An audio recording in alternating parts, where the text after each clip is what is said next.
Welcome back to KeepYourPoolClean.com's presentation of in-ground swimming pool costs. In part 1 we stepped through the basics of what to look for when purchasing a pool. We also looked at some of the initial costs of buying an in-ground pool. We'll now continue with additional costs of getting your pool going and then maintaining it. This is where we left off, listing the basics for the pool. Now we have to look at some extras. Concrete. We start with concrete. In our particular instance, our builder gave us about 4 foot of concrete on each side of the pool and 8 foot on the end. If we wanted more concrete on each side or either end, we could get it. We just had to pay for it, which is $3 a square foot. We also had to hire a line finder. We had a septic system which had to be marked out, and the drainage pipes had to be indicated. The best way to do this is to bring someone in that has the equipment for finding the lines. This costs $300. If you don't have a septic system, probably this will not cost you anything, since most utility companies like gas and electric, which lines also have to be marked out, they will come and do it for free. Had to have a gas meter installed, and we also had to pay to have it connected. Just a few extras. Pool discounts.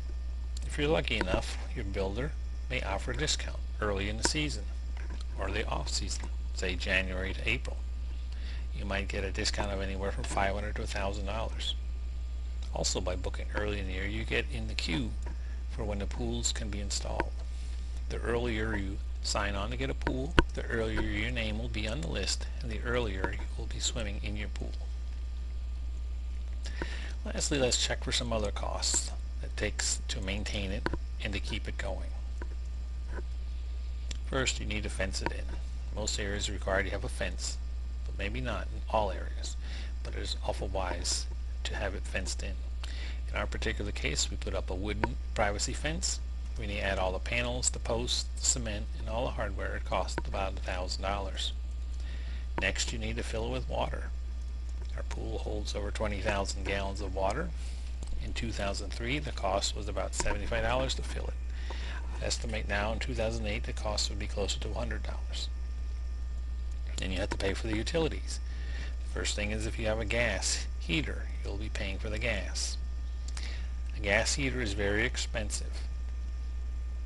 Your gas costs are probably about $11 to $12 an hour for every hour you run the heater. The pool water temperature will only rise a few degrees in an hour.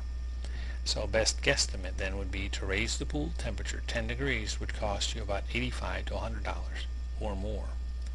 So if you have a short swimming season and you want to extend it in the fall or extend it in the spring, a gas heater might be wise, but just make sure you understand that heating the pool is quite expensive. Lastly, if you do have a gas meter, the gas company will be renting you their gas meter at a fee of $7 to $8 a month.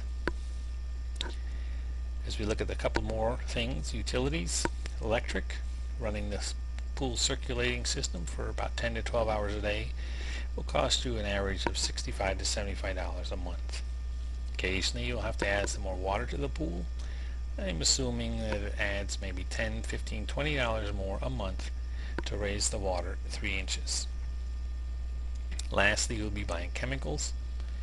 You'll need to keep your chlorinator stock full of chlorine sticks.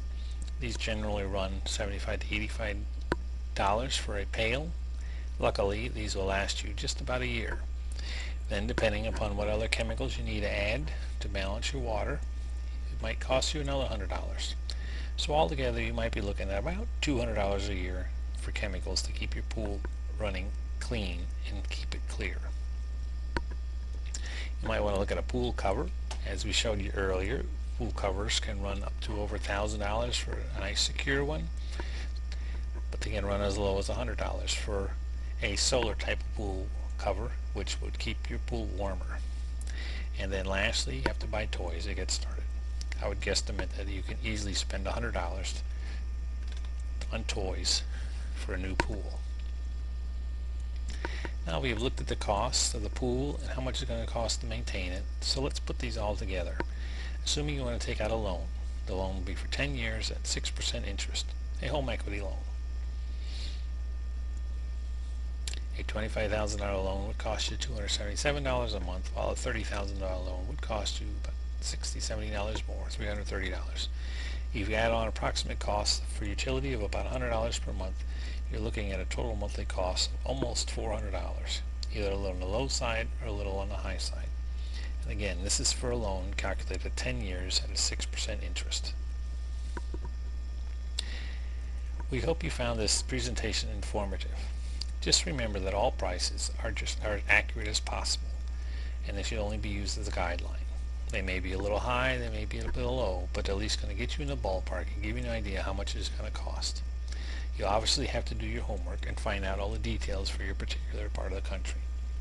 Lastly, if you have any other pool questions on how to clean it, or what type of pump or type of pumps or filters that you have a choice of, please go to www.keepyourpoolclean.com, where you'll find an extensive amount of pool information that should answer almost any question you have.